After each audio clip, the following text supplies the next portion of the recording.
존경하는 부산 시민 여러분, 안성민 의장님과 선배 동료 의원 여러분, 그리고 박영준 시장님과 하윤수 교육감님을 비롯한 관계 공무원 여러분, 반갑습니다. 기장군 출신 기획재경위원회 이승우 의원입니다. 농업과 수산업은 식량 공급과 직결되는 생명산업이자 국가기관산업으로 국민의 안정적인 먹거리 공급, 환경보전, 지역 활성화 등을 위해 핵심적인 역할을 수행하고 있는 산업입니다. 농수산업 분야의 경쟁력 확보와 지속가능성 제고는 미래국가 식량 안보의 차원에서 정부와 지자체가 협력하여 반드시 이루어야 할 목표입니다. 오늘 본 의원은 우리 부산의 농업과 수산업의 육성을 위한 집행부의 적극적인 노력을 강력히 촉구하고자 이 자리에 섰습니다. 갈수록 심각해지는 기후변화, 코로나19 팬데믹의 장기화로 식량 안보에 대한 중요성은 커지고 있으며 올해 러시아의 우크라이나 침공으로 인한 세계 각국의 곡물 수출 제한 조치는 전 세계적인 식량 위기로 다가오고 있습니다.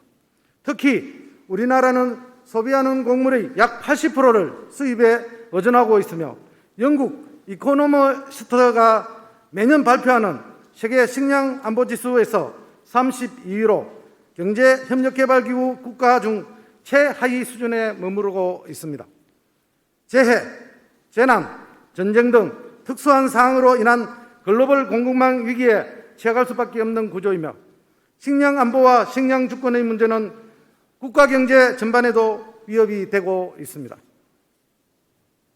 이러한 식량 위기에 대응하기 위해서는 해외 공급망을 다변화함과 동시에 국내 식량 자급률을 높여야 합니다.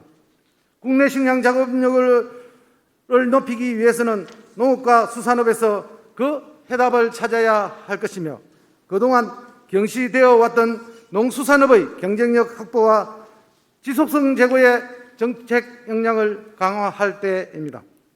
정부도 식량 주권 확보의 중요성을 인식하고 기초 식량 중심의 지급률 제고와 농수산업 경쟁력 확보를 국정과제로 선정하였으며 우리 부산도 정부의 이러한 정책 기조에 맞춰 농수산업 육성을 위한 신규 시책 발굴과 실행에 행정력을 강화해야 할 때입니다.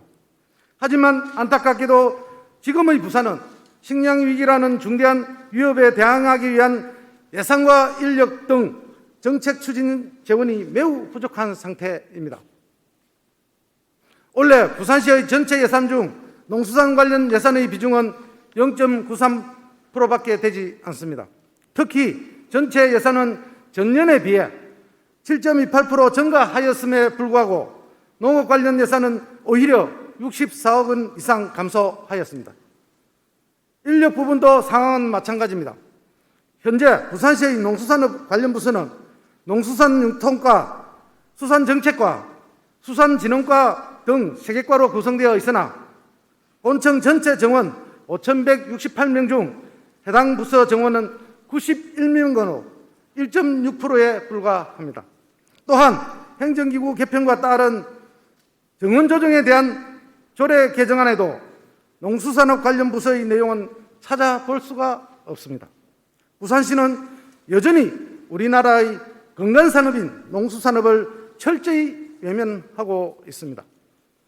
대내외적인 환경변화로 인한 지금의 식량과 관련된 일련의 사태가 국가적 위기가 될 수 있다는 것을 간과해서는 안 될 것입니다. 지금부터라도 강함한 정책적 지원을 실행해야 합니다. 이에 본 의원은 농수산업 육성을 위한 부산시 관련 예산 부서 확대를 강력히 촉구합니다. 첫째, 부산시는 농수산업 관련 예산을 내년부터 대폭 확대하여 주십시오. 지금 농수산업은 어느 때보다도 어려운 상황에 처해 있습니다. 이에 힘든 시기에 농수산 분야의 충분한 예산 확보와 신속한 집행으로 농어촌 경제가 회복될 수 있도록 노력해야 할 것입니다. 둘째, 농수산업 육성을 위한 관련 부서를 확대 개편하여 산업 경쟁력 제고를 위한 발편을 마련해 주십시오. 인구 감소와 고령화, 농수산물 가격 불안, 이성기후로 인한 재어족 자원 감소 등 지금의 농어촌은 너무 어려운 현실에 직면해 있습니다. 식량 주권이 확보되지 않는 상황에서 농수산업을 등한시하는 것은 농어촌뿐만 아니라 국가 경제 전체를 포기하는 것과 같습니다. 부산시 강력한 의지를